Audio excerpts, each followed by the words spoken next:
Coverage లో ఉన్న జర్నలిస్టులను తిట్టిన వరంగల్ సెంట్రల్ జోన్ డీసీపీ భారీపై చర్యలు తీసుకోవాలంటూ వరంగల్ జర్నలిస్టులు ఆందోళనకు దిగారు. ఆదివారం వరంగల్లో మంత్రుల పర్యటన సందర్భంగా ఎస్ఎన్ఎం క్లబ్ లో జరిగిన కార్యక్రమాన్ని కవరేజ్ చేసేందుకు జర్నలిస్టులు వెళ్లారు. వీడియోలు తీసేందుకు వెళ్ళగా డీసీపీ భారీ వచ్చి వారిని బూతులు తిట్టి నెట్టేశారు. అనరాని మాటలన్నారు. దీనికి నిరసనగా సోమవారం హన్మకొండ బాలసముద్రంలోని వరంగల్ ప్రెస్ క్లబ్ నుంచి సిబి ఆఫీస్ వరకు ర్యాలీ తీసి కమిషనర్ అంబర్ కిషోర్ జాకు వినతి పత్రం ఇచ్చారు.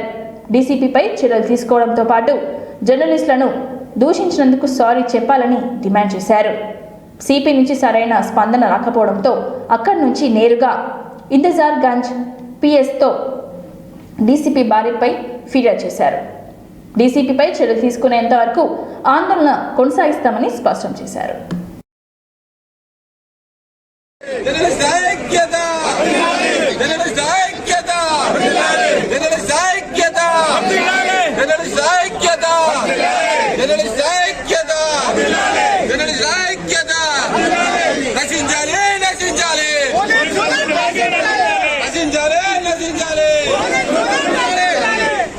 ప్రతి జర్నలిస్టుకు పేరు పేరున మొదటగా ధన్యవాదాలు తెలుపుతున్నాము.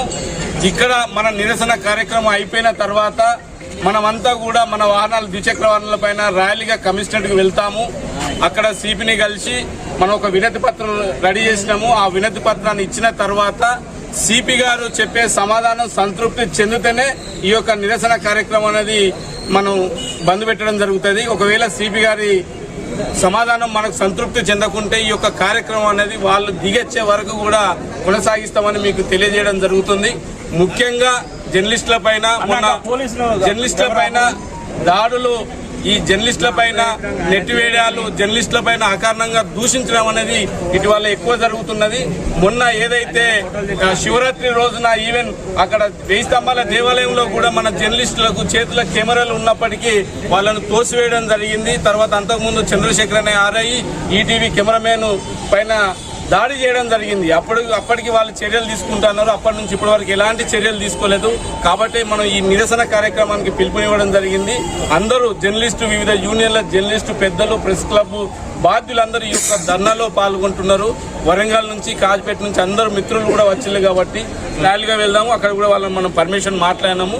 మనం ఏదైతే ప్రెస్ మీట్ హాల్ ఉంటుందో అక్కడికి పోయి మనం అందరం ఇట్లే ఉందాం. ఇక్కడ ఉన్న తర్వాత వాళ్ళు అక్కడికి సారు సిపి గారు బయటికి రావడమా, లేకుంటే మన నేతలు వాళ్ళ ఛాంబర్కి పోయి మాట్లాడమా అక్కడ జరుగుతుంది. అక్కడ ఖచ్చితంగా మన డిమాండ్, నిన్న మన జర్నలిస్టు మిత్రుల పైన దుర్భాషలాడిన ఎంఏ భారీ బహిరంగంగా మన దగ్గరకు వచ్చి క్షమాపణ చెప్పే వరకు మాత్రము వెనుకాడుకు వేసేది లేదు. Thank you. అందరూ కూడా దయచేసి మీరు మనం ర్యాలీగా పోదాము, ర్యాలీగా పోయి అక్కడ చేసుకుందాం. థ్యాంక్స్.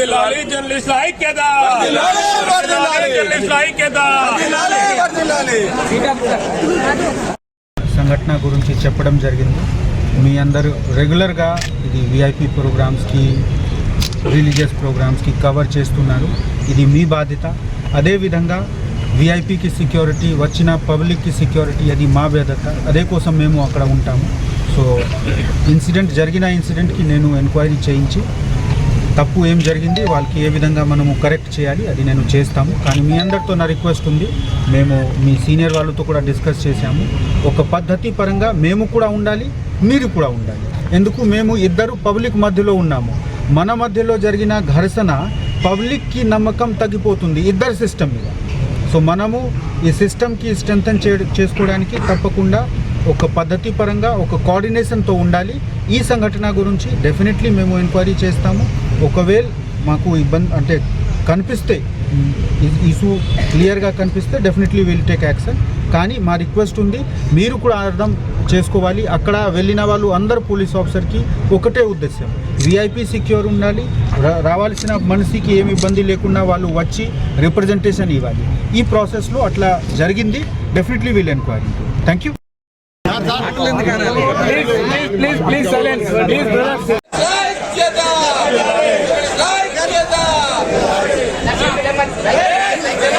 నశించాలి పోలీసు వైఖరి, నశించాలి పోలీసు వైఖరి, జర్నలిస్ట్ ఐక్యత, జర్నలిస్ట్ ఐక్యత.